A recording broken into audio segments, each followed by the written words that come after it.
bringing you the latest news from Monterey Athletics. This is the Plainsman Fan Zone podcast from 100.7 The Score. Welcome back in. I'm Randy Rosetta. This is the High School Fan Zone. I want to get back into my standings here because I want to make sure I get this right about the Monterey boys. 4-2 in district, Josh Davis? Yes, and that's a good 4-2. I don't know if there's such thing as a bad 4-2 because the other night the Plainsmen went up to Amarillo and beat number 23. 10? 23 is the girls that played number 10.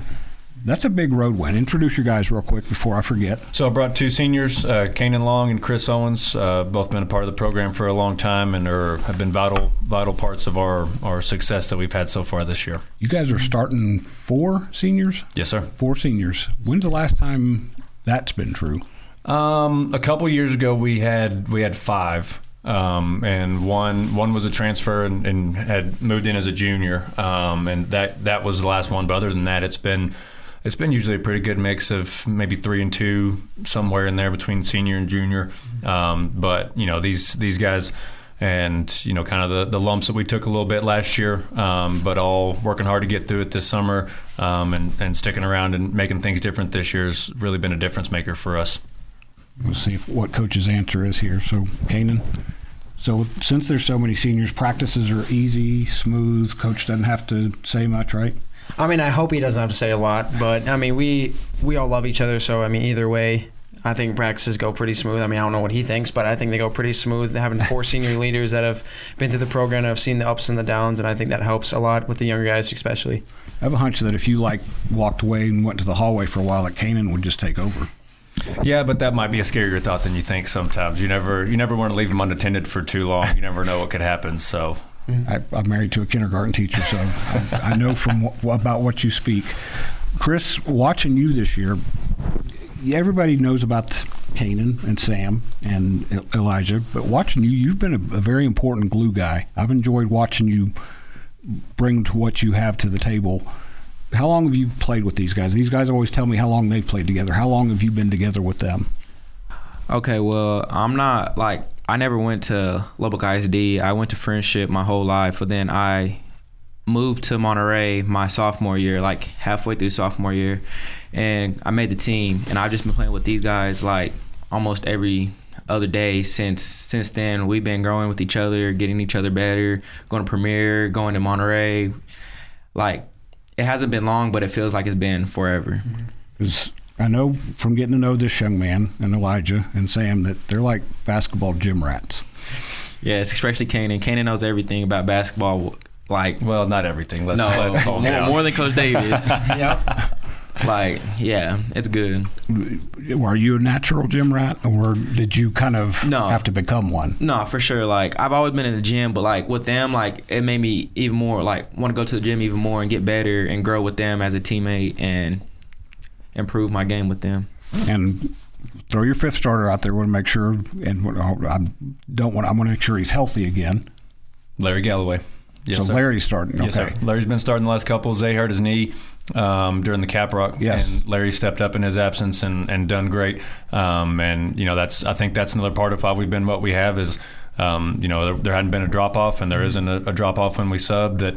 There's not this. Oh my gosh, so and so's out there now. We stay just like we are all the way through. 1 through 12 right now. And you got to mention my dude.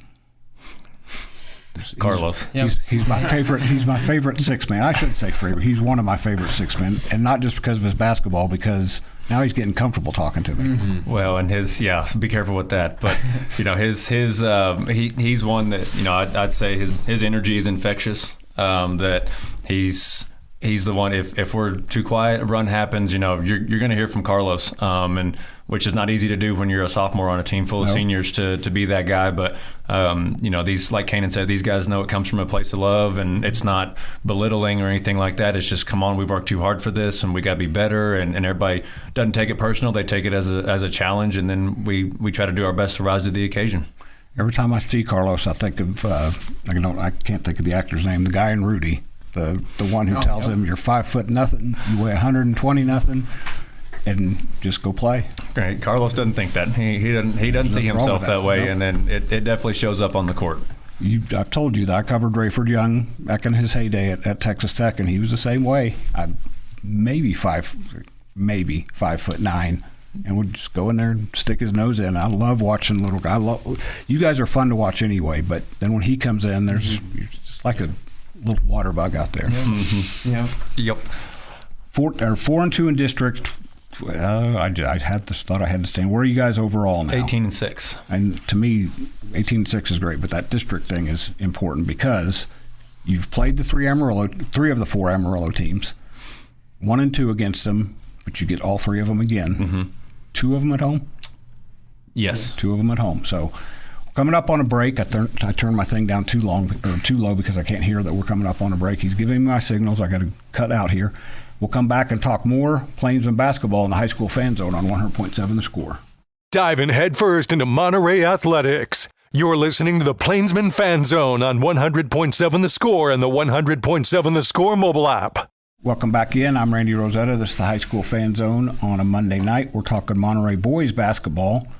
The girls and boys play at Coronado tomorrow, 6 and 7:30 p.m. And I always forget to look when I'm over here. I'll have to go back. I'll do that in between segments here. I'll see who's on radio tomorrow. Big game, but both games are big. Mm-hmm. Girls, that's how they started district, was with the loss to Coronado. It's your first time playing Coronado this year. This is our last 2 of the first round before we start over. And you're catching Coronado when they're starting to kind of put things together. I think they've won 2 of their last 3 or 4 district games. You and Ernie Mims told me this a few years ago, and I knew it from my years before, but you paid no attention to the records. Mm-hmm. When those 2 schools that are so close together meet, anything can happen. That's been our, us when we go to Coronado or to Lubbock High, we say that crazy stuff happens, and they probably say the same when they come to us both times. Like, it's just, there was one year I remember with Lubbock High, there was a kid, I don't know where he came from, wasn't on our scouting report, I had not seen him on film, and he made 4 threes in the first quarter, and McFerrin turned around and said, "Who is that?" And I said, "I have no idea." And that's the kind of stuff that happens, or somebody that's a role player gets hot. But I think that's one of the good things about our district is I think everybody's figuring it out right now. Caprock has been up on Amarillo High in the third quarter. Wow. Lubbock High just beat Plainview. Like, there's not a sleeper. There's not somebody you can take lightly. That everybody's starting to come together and kind of see the fruits of their labor, and so everybody's dangerous. And for you 2 guys, does that help you? I mean, does that help you kind of get locked in to know? Coaches can tell you as much as they want. Don't overlook this team. It's got to be you guys that don't overlook them. Does it help you that teams are getting better? Yeah, I think for sure it helps us a lot, especially knowing that, like, we've played against all these Coronado guys in AAU and just growing up, so we know a lot of them, and we've all played against them. And, like, what Coach has been preaching all week is it doesn't matter what their record is, doesn't matter what place we're playing at. If it's a Monterey Coronado game or any game in this district, which I believe is one of the best districts in the state, that you have to show up, and we've had obviously the troubles in work. We've started to work out of those of starting off slow, so it's going to be important that we start off fast and start off quick and really just lock in tomorrow and get ready to go and keep doing the right things to keep building up in district. What are those right things, Chris? What have you done well these last couple of weeks?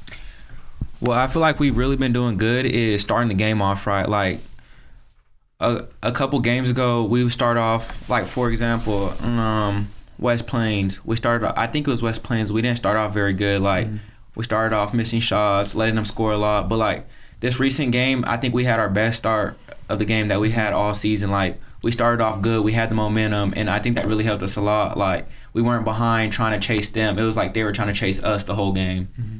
I think I'm going to get Coach excited here. Plus, you've got to practice a little bit. Yeah. And without playing 19 games in 4 days or whatever it was. 7 in 6 days, and that was a long, and it's nice, especially like you mentioned with them, being seniors and being able to take a little more off maybe physically, that we get to do a little more mental and walk through a little bit more than going live and maybe risk an injury. Because especially at this point in the season, there's lots of actions or sets or personnel that you can reference previous games, or they run this like a previous team. So maybe we don't have to go so hard live. We can watch the film and remember that and make sure we're in our defensive spots from those things. But we don't have to come up with a whole new scheme for something new at this point in the year. Mm-hmm. Getting to know Coach Davis, getting to know you, Josh. I know you're very honest with your guys in terms of you're a good team. This is what you need to do, and you can beat these guys. And this is all due respect. What you just said, the teams in your district have gotten better, but you have a chance to kind of go on a bit of a stretch or a good stretch here to kind of solidify your footing. Being older, how important do these next 3-4 games need to be for you guys? Well, these are, like we mentioned with the district, everybody getting better, that even if you think they're a really good team, they're all kind of trap games where if you don't come out and play your best, if you think, we're playing at home or anything like that, anybody can sneak up on you, or you can dig a big hole against somebody good or bad, maybe however you consider them. So it just heightens the focus for us, especially going into what's hopefully a playoff run for us that, like Chris mentioned, we can't start slow if it's a by-district playoff game. Doesn't matter what their record is. You can't be digging out of holes because it could be your last. And so we've got to keep moving on forward like we did, like Paladuro had a 24-point first quarter, which is our highest of the year. And so that's the kind of stuff we've got to continue going forward. I was actually just listening to Grant McCaslin talk about this because obviously their game the other day, they had a 24-point lead and Dangner got away. And he said that when you start missing shots and they start making shots, all of a sudden just the human response is to tighten up and the shots start getting missed a little bit more. So you guys actually were similar, not too terribly different position than last year. You guys were around for that. Sputtered down the stretch. Not that we've talked about this, Kanan. That's stayed in you guys' bellies a little bit. Yes, sir, for sure. I mean, that's been our motivation, especially for us 4 seniors that got to sit through it and see what happens when you're not as focused and not as mentally prepared for games and you take things for granted all last year. And seeing that, I think that's been our motivation this entire year, is just not repeat what last year was, but use that as motivation and build it. Because, ultimately, this is our last year of playing basketball for Monterey, so we're going to go out with what we have, and we know all the things that we need to improve on, and hopefully just every day just continuing, like what he says. We're never going to be perfect, but every day getting 1% closer to being perfect and continuing to get better and just improving everything. I'll repeat, 6 and 7:30 p.m. tomorrow, Monterey at Coronado. Coronado's coming on there. Now that I think about it, last year got pretty spicy there. I remember Andrew Roy had to come and kind of calm things down. And that was a win last year? Not over there, no. Okay. We split, both won at home. And what'd you tell me last year? That it had been, this goes back before you and Ernie Mims was there, I believe, that it's pretty much been, we go there, they're going to win. They come here, they're going to win. It's been, I think we counted, it was 3 or 4 times in the last 15 or 20 years that the visiting team had won, and the other one's gym, both either way. So, it's definitely a home court advantage when you play there. It's not impossible, but it just speaks to, what we're saying about that when you go over there, you can't take anything for granted, and crazy stuff happens that you got to ramp up a little bit more, especially mentally. Mm-hmm. I want to go through these standings real quick. The music's playing. I mentioned you've played the 3. Caprock is the one you haven't played from Amarillo, but you're 1 and 2 against them. And right now, Amarillo High is in first place. Tascosa's in second. PD and you were tied for third. So getting that win the other night was important for playoff positioning.